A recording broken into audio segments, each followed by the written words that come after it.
I was tossed into the countryside for 10 years. Just got home, and my stepsister snatched my necklace. I calmly warned her, this is from my fiancé. He's pretty crazy, so you might want to give it back. With a sneer, she replied, just some hillbilly from the sticks. Let's see how crazy he gets. The next day at school, John had her by the throat. You think you can just take anything? Seeing my stepsister's terrified face, I shrugged. Told you, he's a lunatic. I'm Jenny, once a rich family's spoiled girl. But when I was 8, my mom scratched my dad's first love in a confrontation. Afterward, she accidentally fell from the stairs, and she was gone before reaching the hospital. My dad sent me off to the countryside for 10 years. Meanwhile, he remarried, bringing his first love and her daughter into our home. Now, after all this time, I was brought back from the countryside. When I arrived, all my luggage was opened. My clothes were cut up, books torn apart, and photos shredded. The servants were cleaning up the mess. Monica, the culprit, was twirling a necklace while chewing gum on the sofa. Jenny,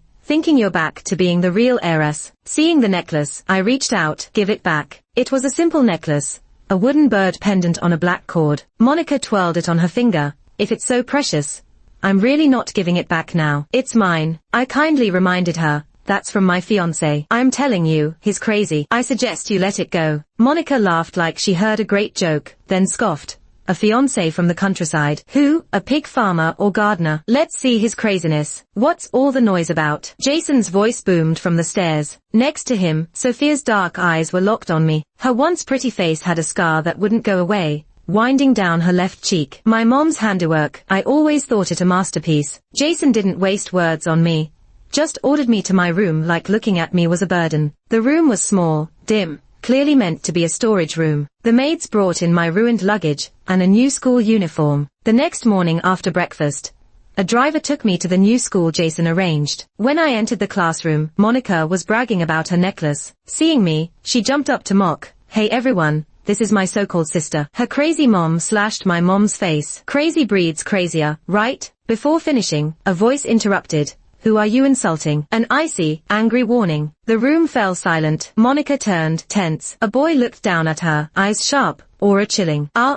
Scared. She couldn't grasp why she triggered John, or why he even showed up. Though privileged, no one in school mingled with John's crowd. I asked, who are you insulting? John's voice was low, dangerous. Sorry. Terrified, Monica bowed to apologize. The necklace slipped out, the wooden bird vivid. John saw red, grabbed Monica by the neck, slamming her on the desk. Why is this with you? His eyes met mine, red with fury. I offered a wry smile. She stole it. John turned to Monica, squeezing tighter. Think you can touch this? In that moment, I saw pure despair in Monica's eyes. I liked it. When she looked confusedly at me, I mouthed, told you, he's crazy. Then I gave her a wicked, satisfied grin. Monica couldn't think how I knew John, or why he was my fiancé. She could barely breathe, eyes watering, face flushed from lack of air. No one dared to intervene. John, she's had enough. I touched John's arm, speaking softly. Really, she deserves it. John smirked, grip not relenting. I sighed. She should suffer more, not escape so easily. Softly, I continued, John, it's been a while. Wouldn't you like to chat with me? John finally eased his grip, mood calming. He yanked the necklace off Monica's neck, moving closer. Sorry, I lost my temper. John gently put the necklace back on me, his head resting on my neck. Jenny, I've missed you. You're finally back. Yeah, I'm back. Class is starting soon. Be good, go to class. We'll see each other after school. Okay. I patted John's back softly. Glancing at Monica struggling for breath,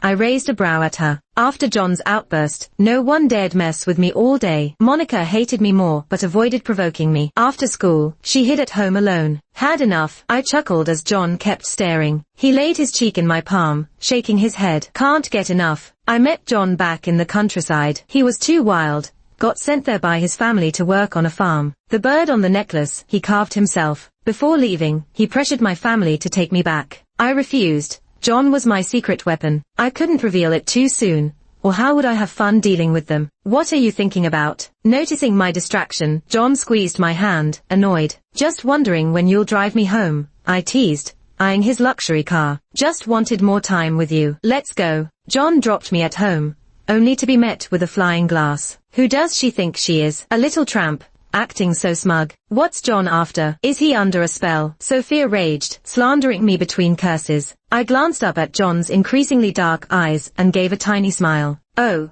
So you all care about me that much? John smiled mischievously and led me through the door. I looked at Sophia and Monica, who were frozen in shock, and at the pieces of broken china on the floor. I lowered my eyes to hide my excitement. The show was finally starting. John naturally pulled me to sit on the couch, then glanced at Sophia. What? Do I need your permission to help someone now? Sophia swallowed her fear and anger, forcing a smile. John, what brings you here? John raised an eyebrow, not caring a bit. Oh, nothing much. Just came to help Jenny feel better. Sophia and Monica froze, their fake smiles vanishing instantly. John looked at me and then turned his gaze to Sophia. You just yelled at Jenny, right? Why don't you apologize to her? He said it so casually, so authoritatively. I suppressed my smile, keeping my usual gentle and soft demeanor. What did you say? Sophia seemed incredulous. My mom should apologize to her. Monica peeked out from behind Sophia, filled with anger. Her confidence vanished the moment she saw John. It's all right, Mrs. Sophia. You don't have to come over. I'll come to you instead. I spoke at the right moment, offering a warm, harmless smile. As I walked up to Sophia, I saw the hatred and venom in her eyes. It felt so satisfying, but it wasn't enough. Sophia stood there for a long time before finally lowering her head under John's increasingly cold stare. Jenny, Auntie didn't mean it that way. We're family. Don't take it to heart. I gently held her hand and smiled. Thank you, Auntie. Then I stared at her intently, my smile growing deeper. With increasing resentment in Sophia's eyes, I silently mouthed, your scar looks great. This was Sophia's taboo, her Achilles heel. Once, her beauty was her pride, but now it was a thorn in her heart. Sophia lost control in an instant, pinning me to the ground and slapping me across the face. John immediately stood up. The moment before he arrived, I pressed my cheek into the broken china on the floor. Blood quickly oozed from my jaw. The angle and force were just right. It looked serious, but the cut was shallow and not really painful. Seeing the blood on my face, John grabbed Sophia right up. Are you guys trying to die? Monica turned pale and pleaded. John glared. Get out. Jason showed up quickly, seeing Sophia and Monica pinned by security, along with a knife tossed at their feet. He didn't dare make a sound. John attentively watched the doctor treat my wound, ignoring Jason completely. John, what's this about? You have 3 choices. John interrupted coldly, not hiding his grudge. Each of you could cut your face once. In one sentence, all 3 turned pale. Your family's business is finished. Jason's face fell further, casting a resentful look at Sophia and Monica. Send this crazy woman to a mental hospital. John stared at Jason with a half smile, an aura straight from hell. John, you see, you have 3 seconds to decide. I'll choose the third one. I think such a mental state really needs treatment, Jason said with a flash of ruthlessness in his eyes. Seeing Monica and Sophia's disbelief, I raised my eyebrows smugly. Did you ever think that one day you'd be on the receiving end, when you teamed up to send my mom to a mental hospital back then? First step, success. As Sophia was taken away, John had already been urged several times by the old man to return. Monica clung to Sophia, refusing to let go, using all her strength to push away the doctors. She cried, begging Jason, Dad, Mom isn't insane. I beg you, don't send her there. She caused such a commotion that Jason pulled her away, slapped her, and said, get back to your room. Watching this scene, my gaze went dark. How much did this resemble the time when I was 7? Sophia and Jason conspired to send my mom to a mental hospital because of the shares she held. Back then, I held onto my mom, pushing away those doctors with all my might, crying and begging Jason. And all I got was a slap from him. It's really karma, isn't it? I thought with a smirk. As Sophia passed by, she whispered, Jenny, you don't think you've won, do you? Her chilling voice seemed to come straight out of hell. I shed my gentle facade, revealing my original sinister smile. How would that be possible? This is just the beginning, and something so minor. It won't satisfy me. My mom was locked in a mental hospital for a year when I was 8. Once she was released, having agreed to leave without a cent to her name, she came to pick me up. But Sophia showed up with Monica, flaunting herself in front of my mom. Monica looked at me and said, your mom's a big lunatic, and you're a little lunatic. No wonder Dad wants you, not me. I rushed at her, and we got into a fight. Sophia slapped me across the face. Overwhelmed, my mom picked up scissors from the table and slashed Sophia's face before falling down the stairs during the struggle. After that, I never had a mom again. I was sent to the countryside, forgotten by all, except for some old lady paid to watch over me. Sophia gave her money to make sure she treated me harshly, but the old lady couldn't do it entirely. Instead, she used the money for my schooling and advised me to live a good life. Before she passed, she made me promise not to dwell on the past, to live a good life. But but I didn't agree to that. I need to settle these debts with them one by one. These grudges, they'll repay them bit by bit. When I sent the maids into Monica's room, she was still crying. Seeing them tossing her belongings outside piece by piece, she yelled, eyes red, "What are you doing? Are you tired of this job?" I strolled leisurely into the room. They do it because they want to keep working here. Jenny, don't push it. This is my room. Monica glared at me, wanting nothing more than to pierce me with her eyes. It soon won't be, I said casually, picking up a photo from the desk. In it, Monica was arm in arm with Jason and Sophia, all smiles and blissful. Then I let it slip, the photo landing with a crash as the frame shattered. Jenny, Monica screamed in rage, rushing at me. I pinned her against the wall. It's only fair that you experience what you put me through. So what right do you have to be upset? Monica was gasping for air as I squeezed her throat, struggling to pry my hands off. That photo you tore apart. It was the only picture of me and my mom together. I tightened my grip, my voice cold. Monica's face turned red fast, her strength fading. A few seconds later, I let her go, watching her fall to the ground, panting. Burn all of these photos. I looked down at Monica, but my words were meant for the maid behind me. The maids nodded and continued with their work, heads down. You're just relying on John. Don't get too cocky. Monica's voice was a bit hoarse as she looked at me, defiant. If I'm using John's influence, why shouldn't I be cocky? I smirked a bit mischievously, just like a small-time schemer. Monica laughed too, a shadow in her eyes. You're just pretending to like him, using him, right? You left that necklace in the suitcase on purpose, so I'd see it and think it was precious to you. The scar on your face, was that part of your act too? John likes you a lot, but if he finds out you're using him, what's gonna happen to you? I casually sat on the sofa. Then go tell him. Monica was stunned by my attitude. What's the deal with you and John? I looked at her, amused. John, he's just the best piece on my chessboard right now. I was 16 back then,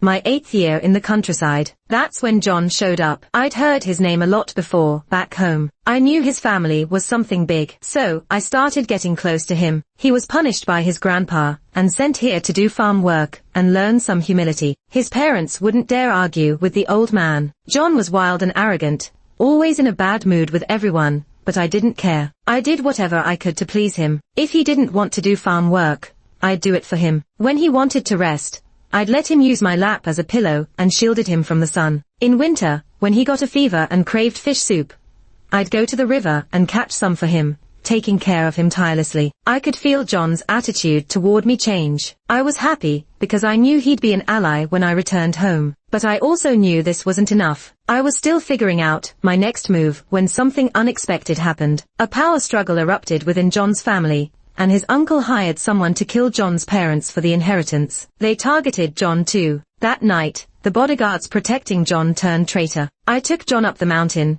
telling him to hide and call for help when he could. I ran off to divert them. Because of this, John's view of me changed completely. When he was rescued and found me on the mountain, he hugged me so tight, I could barely breathe. I heard him say, "Jenny, I don't have my mom and dad anymore." Suddenly, I felt this pang of sympathy for him. Later, he wanted me to go home with him, but I refused. Partly because the timing wasn't right. Also, my grandma wasn't doing well. I took the chance to have John send me good teachers to keep up with my studies, and have him send doctors to check on my grandma. John agreed to all my requests without hesitation. In the end, when he left, he put that necklace around my neck. Jenny, I carved this myself. My parents taught me how, and they met because of carving. I wanted you to meet them someday, but now that's not possible. Consider this their gift to you. At that moment, I couldn't meet John's shining eyes. He had no idea everything was part of my plan. Even saving him was because I knew the mountain so well. I knew I wouldn't get caught. All those calculated sacrifices earned me John's genuine affection. He became my best weapon. I snapped out of my thoughts and refocused on Monica's face. Instead of worrying about me and John, maybe you should worry about yourself. What do you mean? Monica looked at me warily. I leaned back on the sofa, speaking slowly. You know why Jason suddenly brought me back, right? Monica's face dropped a bit. She knew, and she was thrilled about it at first. The night I came back, I overheard her and her mom talking. They brought me back because Sophia and Jason wanted me engaged to Jack from X Group, a man in his 40s. A secret engagement, then a marriage when I came of age, for a good business deal. What are you getting at? Monica was even more uneasy. I rested my arm on the sofa. Are you really clueless, or just pretending? I was supposed to be the one your mom and Jason picked for Jack, but now, Jason doesn't dare offend John or Jack. Who do you think they'll choose instead? My words were light, but they hit Monica like a ton of bricks. So heavy she was speechless. No, no way. Dad loves me the most. I'm his daughter, Monica mumbled, searching desperately for hope. I sneered. Aren't I his daughter too? The glimmer of hope in Monica's eyes shattered with my words, but she still struggled. No way.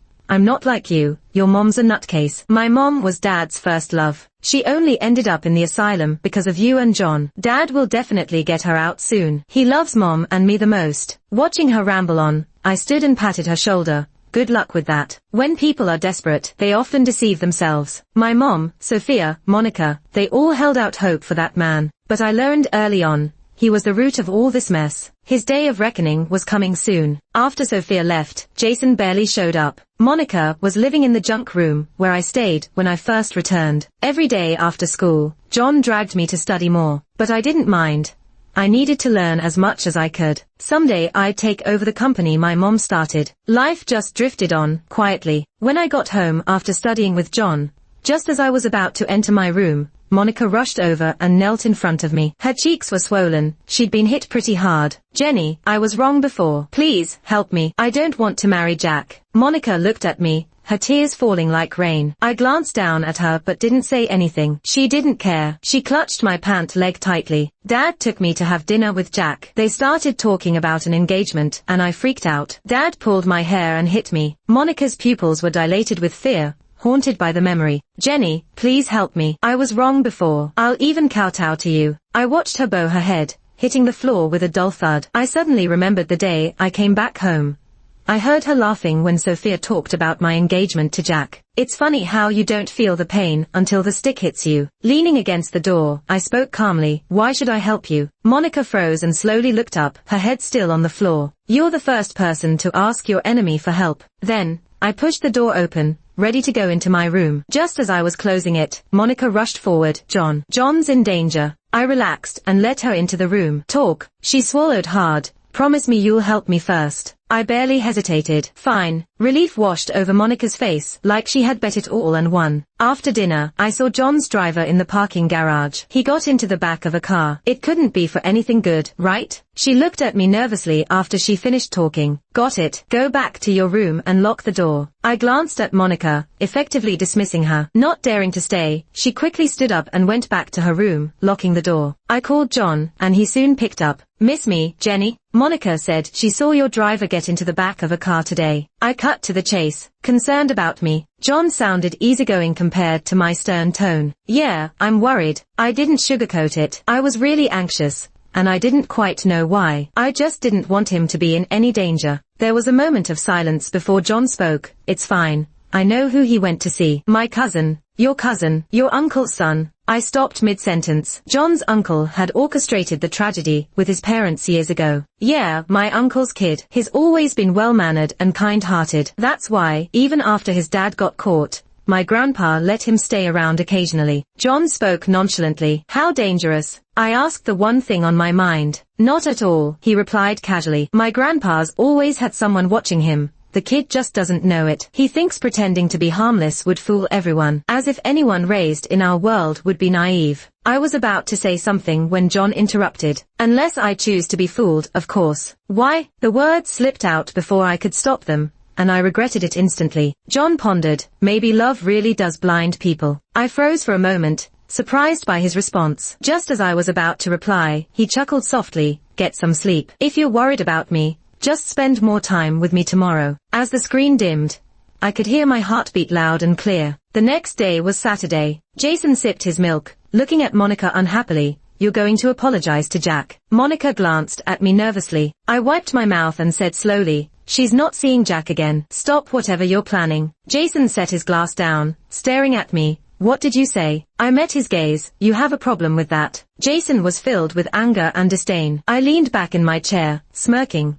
I've always wondered if you've ever achieved anything on your own in your life. Jenny, Jason snapped, his voice rising. Monica dropped her chopsticks, too scared to breathe. Are you trying to get back at me? Jason glared at me. I laughed. Oh please, we're just getting started. The company's your mom's creation, and you're not going to touch it. So are you coming after me? What's next? Gonna kill me? His last words were practically a shout. My smile faded as I stared at him quietly. You actually considered it, huh? Do you think if you had blood on your hands, you'd get away with it? Jason laughed arrogantly. I looked down, smiling faintly, then glanced back at him with an unreadable expression.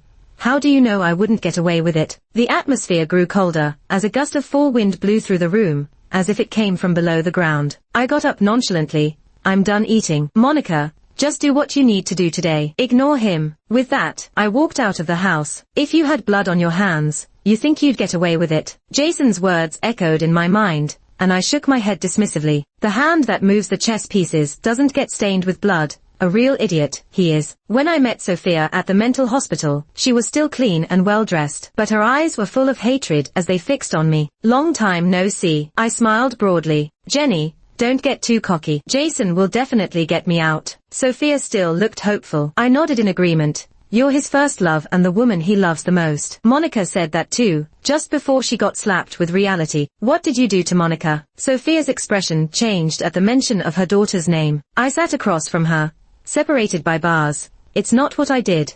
It's what your beloved Jason did, trying to set her up with Jack. Sophia knew Jack was trouble. After all, she had arranged him for me. Her face turned pale instantly. Impossible. Jason loves Monica. I pulled out my phone and showed her a picture of Monica after she'd been beaten. Sure, loves her so much. Sophia stared at the photo, pupils shrinking. How did it come to this? Jason would never do this to Monica. Did you hit her? I rolled my eyes, unable to hold back. I'm seriously starting to wonder if you're actually insane. I pulled a small stack of photos out of my bag and handed them to her. Take a good look at your supposed precious daughter. The photos were of Jason and a young guy. Look closely, and you'd see some resemblance between them. Just a heads up, I said. This guy is only a year younger than Monica. They've been at the same school, and his class is right below Monica's. Sophia's hands trembled more as she looked at the photos. I chimed in at the right moment. Is this his son? Sophia suddenly looked like she aged 10 years. I nodded. His mom passed away during childbirth. She and Jason were classmates. Want to see what she looked like? I handed her a photo of the woman,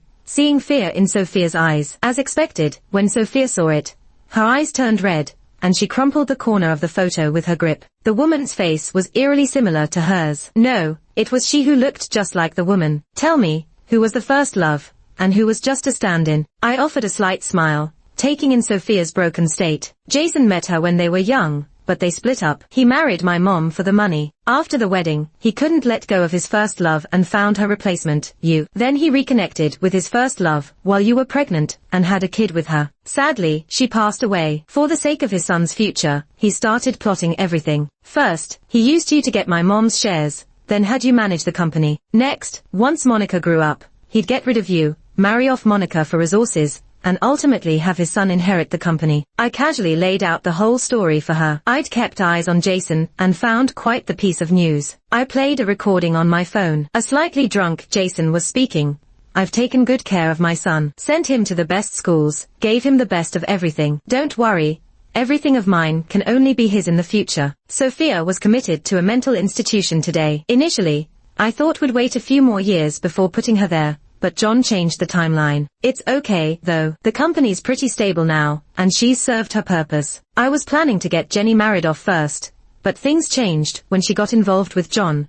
So Monica will get engaged first. Once the deal with Jack is settled, our son won't have anything to worry about. Was about to get her back with me, you know. I couldn't stand looking at Sophia, the stand-in, every day. That was from the recorder I put in Jason's study. I planned to track his moves, but that turned out to be a bonus discovery. Sophia's expression grew vacant as she listened. Tears streamed down her face without warning. After being dazed for a bit, she started to laugh. Softly at first, then louder, as if trying to laugh away the hurt. The vicious scar on her cheek seemed to split open again, as if about to bleed. Jenny, you won, you won. Are you happy, smug even? Sophia was laughing and crying, on the brink of madness. Why would I be happy? Jason and his son should be the ones overjoyed. I leaned back in my chair, speaking with a light tone. Sophia suddenly went silent. No more crying or laughing. just stared at the table, muttering something. I smirked, got up, and walked away. Checkmate. John's car was parked outside. As soon as I got in, he leaned on my shoulder. Why were you there so long? You talk more to her than to me. I'm starving. I ruffled John's soft hair. Sorry, lost track of time. Let's eat. What do you want? John pouted. I want your cooking. All right, whatever you say. I chuckled, feeling unusually relaxed. Back at John's private villa,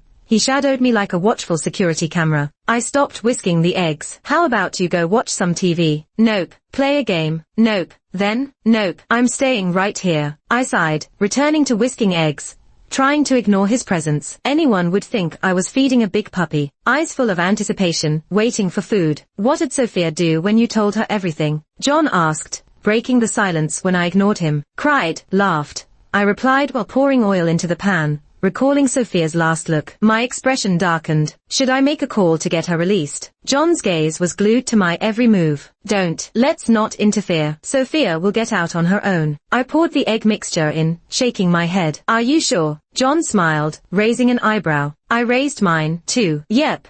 Jason will find a way to get her out. Monica's off the table with Jack, meaning the company needs a new plan. He can't do it alone, so he'll turn to Sophia. My voice was steady as I flipped the spatula. Did you plan this when you agreed to save Monica? John's expression was a bit odd, his puppy dog eyes fixed on me. I chuckled. Had it in mind, yeah, but also because she said you were in danger. Both reasons. John still wasn't thrilled, silently watching me. How about I make you dessert too? I winked at him. Strawberry flavor. John immediately responded. I grinned as my eyes softened. A small challenge. He was quite easy to please sometimes. Heading back home from John's place, evening had set in. Monica didn't come home to stay that night after the morning's heated argument. As soon as I walked through the door, there was a young guy on the couch. I recognized him at once. The guy from the photo. My dad's illegitimate son. What are you staring at? He sat with his leg crossed over another, giving me a cocky look. I couldn't hold back my laughter. I suggest you mind your tone, or I'll have someone yank all your teeth out, one by one. The smile dropped as I fixed him with a serious stare. The guy shrank back, his bravado disappearing like a deflated rooster. Retracting my gaze, I coolly declared, what a loser. This situation isn't as intense as Monica's. As I walked upstairs, I ran into Auntie who just finished tidying up and asked her, what's going on? She leaned in and whispered, someone's here to ask for money, and apparently a lot. It really pissed off Mr. Jason. Jason definitely wouldn't shortchange anyone. Yet here someone is, asking for money, and quite a bit of it. Probably lost it all gambling. So young and already on the wrong path. That's also an insult to yourself, Auntie gently reminded me. It's alright.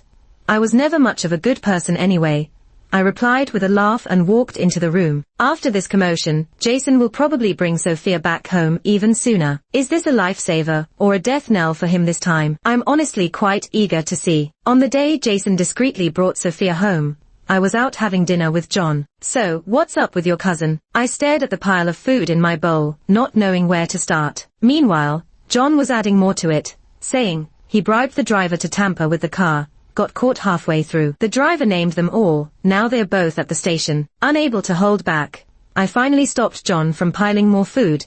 If my bowl could talk, it would ask you to give it a break. Completely unfazed, John went on and added the last piece of meat anyway. Sophia's back. What do you think she'll do? I swallowed a piece. It's their grudge to settle, not ours. True, it's not really any of our business, John quickly agreed. I nodded and continued eating. After dinner and some window shopping, John and I leisurely headed home. The moment we walked in, there was a strong smell of blood. Monica was slumped outside the study on the first floor, looking scared out of her wits. Auntie and the other maids were nowhere to be seen. John and I exchanged glances, and headed toward the half-open study door. Almost instantly, John covered my eyes. I calmly pulled his hand down. It's okay. Jason was tied to a chair, his face covered in wounds. Blood dripped from between his legs. He had a rag stuffed in his mouth, but was still conscious. Sophia stood before him, clutching a knife, murmuring something to herself while laughing, a chilling sight. It felt like this wasn't a study, but a hellish pit. As Sophia continued, she suddenly turned her head and looked at me. John abruptly tensed, stepping in front of me. Sophia tilted her head, staring at me for a while, then suddenly shouted in panic, "Anne, what are you doing here? Are you here to take my life?" Anne was my mother's name. I gave her a slow smile, the kind my mom used to have. Sophia grew even more terrified, waving the knife, yelling, "Stay away. You deserve it." Then she yanked Jason's hair. "Anne, it's him who's ruined you, and me too." With that, she slashed his face again. "Mom, please, don't do this, don't do this." Monica finally came to her senses, staggered forward to hold Sophia's legs, and cried. My gaze shifted from Sophia's face to Monica's. Sophia suddenly lunged, clinging to Monica's face while glaring at me. "Anne, if you're here to take my life, spare my daughter." Then she took the knife and slashed across her own face. "Here's my life for yours. Spare my daughter. Spare my daughter." Sophia's pupils grew vacant, muttering the same phrase over and over. All the while, I kept that smile, my gaze unfocused. I felt detached, like I was both here and elsewhere. I saw my mom crying. I saw Grandma crying too. I tried to walk towards them, but as I took a step, someone grabbed me. I turned around. It was John, smiling, calling out, "Jenny, Jenny." In an instant, reality and fantasy blurred together. John's anxious voice mixed with sirens ringing in my ears. I looked down and noticed my grip had drawn blood from his arm. "Sorry." I released my hand, but John held on. "Don't scare me like that again, Jenny. I'd lose my mind," John said seriously, looking pale as a sheet. I forced a smile. "Got it." The cops burst in. My vision blurred as if everything had reached its final act. I spent a couple of weeks in the hospital, finished cooperating with the investigation. Sophia was institutionalized again. Jason remained in the hospital, reduced to a shell of himself, on the brink of madness. Monica was taken in by her grandparents. Jason and Sophia picked on my mom for having no family backing. They forgot, though, that she had a daughter who loved her very much. Soaked in sunlight, I stretched and heard my bones crackle. "No more lazing around," I complained as John walked into the room. "I want to be discharged." "Here, have an apple." "I want to be discharged." "Want a peach?" "Sure." I clammed up, rolling over and ignoring John. John sat down opposite me, holding a peeled apple. "Do you know that when you fainted, I had already planned a place for my suicide?" Lunatic. I didn't like when he talked about himself like that, so I muttered, "If you know I'm crazy, don't scare me like that again." John offered a small piece of apple to my mouth. I chewed on it.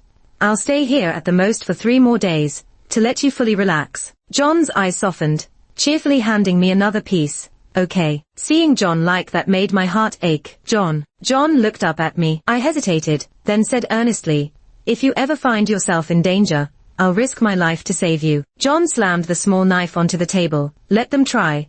I'll take them out first." I let out a long sigh and then continued seriously, "John, do you know I've been using you?" John didn't seem to care as he munched on an apple. "I know.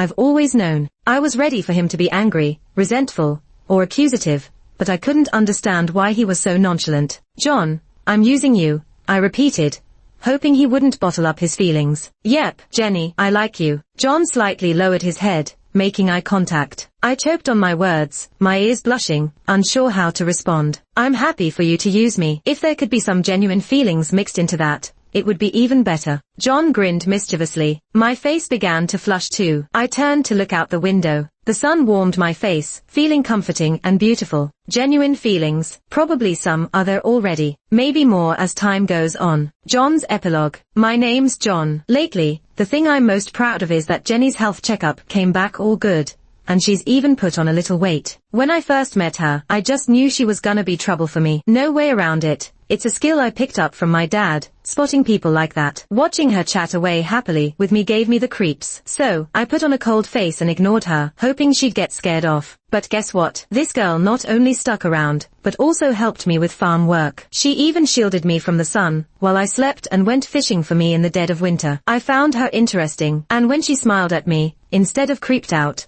I thought she looked pretty good. I thought, maybe getting tricked by her wouldn't be the worst. Heck, maybe I could introduce her to my folks when she goes back home. But then, everything fell apart so fast. Family drama hit, and overnight, I lost my parents. Didn't even get to say goodbye. The bodyguards were bribed too. Jenny saved me, took me up the mountain to hide while she distracted the guards. I was moved, but I also wondered if she thought I was dumb. As she led me up the mountain, I realized just how well she knew this place. She was definitely trying to trick me, but when I brought people to search for her, we found her looking ragged, yet her eyes were so bright it shook me to my core. In that moment, I felt a deep sadness. I hugged her and for the first time admitted to someone that my parents were gone. She patted my back and said, "Don't be scared, I'll be with you." Right then, I knew she truly saved my life. So, I decided, why not let her trick me for real this time? Turns out, she was tricking me quite a bit. Enough for my dad to take notice. He urgently called me in. First thing, he banged the table. "You fool.